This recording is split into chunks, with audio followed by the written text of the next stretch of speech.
ಪ್ರಿಯರೇ, ದೇವರು ಒಳ್ಳೆಯವರು, ಒಳ್ಳೆಯದನ್ನೇ ಮಾಡುವವರಾಗಿದ್ದಾರೆ. ವಿಮೋಚನ ಕಾಂಡದಲ್ಲಿ ನೋಡೋದಾದರೆ 15ನೇ ಅಧ್ಯಾಯದಲ್ಲಿ ನಾವು ದೇವರನ್ನು ಸ್ತುತಿಸುವಂಥದ್ದು, ದೇವರನ್ನು ಸ್ತುತಿಸುವಂಥದ್ದನ್ನು ನಾವು ನೋಡ್ತೇವೆ. ಆದರೆ ದೇವರನ್ನು ಯಾಕೆ ಸ್ತುತಿಸಬೇಕು ಅಂತೇಳಿ ಅನೇಕರಿಗೆ ಪ್ರಶ್ನೆ ಗಮನಿಸ್ತದೆ. ನಾವು ಯಾವಾಗಲೂ ಕರ್ತನಲ್ಲಿ ಸಂತೋಷವಾಗಿರಬೇಕು. ಫಿಲಿಪ್ಪಿ 4ನೇ ಅಧ್ಯಾಯ 4ರಲ್ಲಿ ನಾವು ನೋಡ್ತೇವೆ, ಯಾವಾಗಲೂ ಕರ್ತನಲ್ಲಿ ಸಂತೋಷಿಸಿರಿ, ಸಂತೋಷಪಡಿರಿ ಎಂದು ನಾನು ತಿರುಗಿ ಹೇಳುತ್ತೇನೆ. ಎಲ್ಲ ಸಮಯದಲ್ಲಿ ನಮಗಾಗಿ ದೇವರ ಚಿತ್ತ ಇದೆ. ನಾವು ನಂಬಿಕೆಯಿಂದ ಜೀವಿಸಬೇಕಾಗಿದೆ. ನಾವು ಎದುರಿಸುವ ಪ್ರತಿಯೊಂದು ಸಮಸ್ಯೆಗೆ ಪರಿಹಾರ ದೇವರ ಬಳಿ ಇದೆ ಅನ್ನುವುದನ್ನು ನಾವು ನಂಬಬೇಕು. ಇಸ್ರಾಯೇಲರು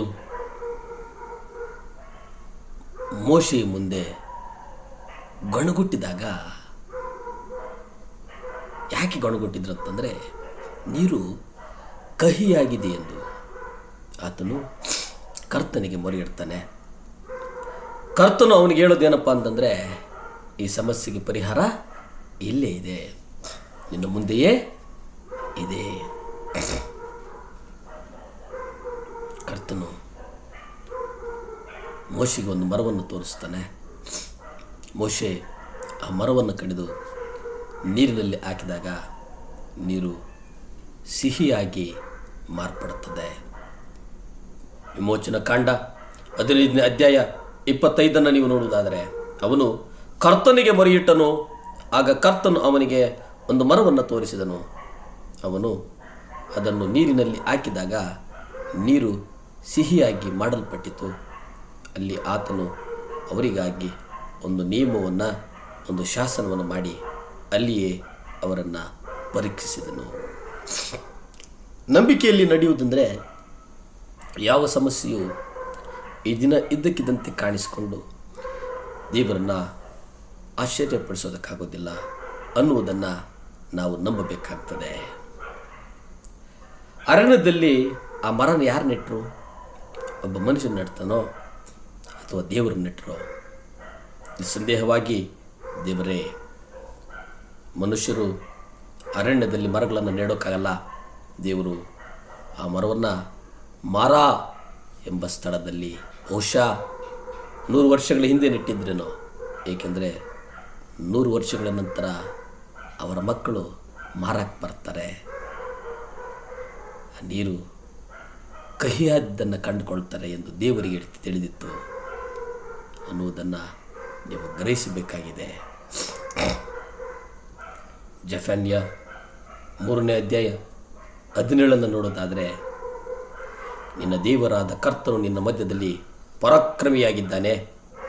ಆತನು ರಕ್ಷಿಸುವಂಥವನು, ಆನಂದದಿಂದ ನಿನ್ನಲ್ಲಿ ಸಂತೋಷಿಸುವನು, ತನ್ನ ಪ್ರೀತಿಯಲ್ಲಿ ಮೌನವಾಗಿರುವನು, ಆನಂದ ಸ್ವರದಿಂದ ನಿನ್ನ ಮೇಲೆ ಉಲ್ಲಾಸಿಸುವನು. ನೀವು ಸತ್ಯವಾಗಿ ನಿಮ್ಮ ಎಲ್ಲ ಸಮಸ್ಯೆಗಳನ್ನು ಜಯಿಸ್ತೀರಿ.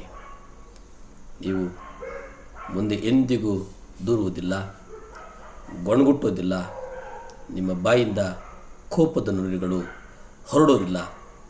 ಆದರೆ ದೇವರಿಗೆ ಕೇವಲ ಸ್ತೋತ್ರ ಮತ್ತು ಕೃತಜ್ಞತೆಗಳನ್ನು ಹೊರಡಿಸಿ, ದೇವರನ್ನು ಸಂತೋಷದಿಂದ ಸೇವಿಸಿ, ದೇವರನ್ನು ಪ್ರೀತಿಯಿಂದ ಸೇವಿಸಿ. ದೇವರು ಎಲ್ಲ ಸಮಯದಲ್ಲಿ ನಿಮಗೆ ಒಳ್ಳೆಯದನ್ನೇ ಮಾಡುವವರಾಗಿದ್ದಾರೆ. ಯಾಕೆಂದರೆ ದೇವರು ಒಳ್ಳೆಯವರು. ಪ್ರಾರ್ಥನೆ ಮಾಡಿಕೊಳ್ಳೋಣ. ಭೂಮಿ ಆಕಾಶಗಳನ್ನು ಉಂಟು ಮಾಡಿದಂಥ ಸರ್ವಶಕ್ತನಾದಂಥ ದೇವರೇ, ಸ್ತೋತ್ರನಪ್ಪ. ಅಪ್ಪ, ಅಪ್ಪಿಸಿಕೊಡ್ತಾನಯ್ಯ ದೇವರೇ. ಎಲ್ಲ ಸಮಸ್ಯೆಗಳಿಗೂ ಒಂದು ಅಂತ್ಯವನ್ನು ಕೊಡುವಂಥ ದೇವರ ಸಹಾಯ ಮಾಡು ಸ್ವಾಮಿ. ಯಾರ್ಯಾರು ಮುಂಜಾನೆ ದೇವರೇ, ಅಪ್ಪ ಪರಿಶುದ್ಧಾತ್ಮ ದೇವರೇ ಈ ವಾಕ್ಯವನ್ನು ನೋಡುತ್ತಾ ಇದ್ದರೋ ಅವರಿಗೆ ದೇವರೇ ಆರೋಗ್ಯ ಕೊಡಪ್ಪ, ಸುಖ ಕೊಡಪ್ಪ, ಬಲ ಕೊಡು ಸ್ವಾಮಿ. ನಜರೇತಿನ ಯೇಸು ಕ್ರಿಸ್ತನ ಅಧಿಕಾರದ ನಾಮದಲ್ಲಿ ಬೇಡಿ ಬಂದು ಪ್ರಾರ್ಥನೆ ಮಾಡಿ ಆಶೀರ್ವಾದಗಳನ್ನು ಹೊಂದಿಕೊಳ್ತಾ ಇದ್ದೀವಿ ಪರಮ ತಂದೆಯೇ. ಆಮೇನ್, ಆಮೇನ್, ಆಮೇನ್. ಹಲ್ಲೆಲೂಯಾ.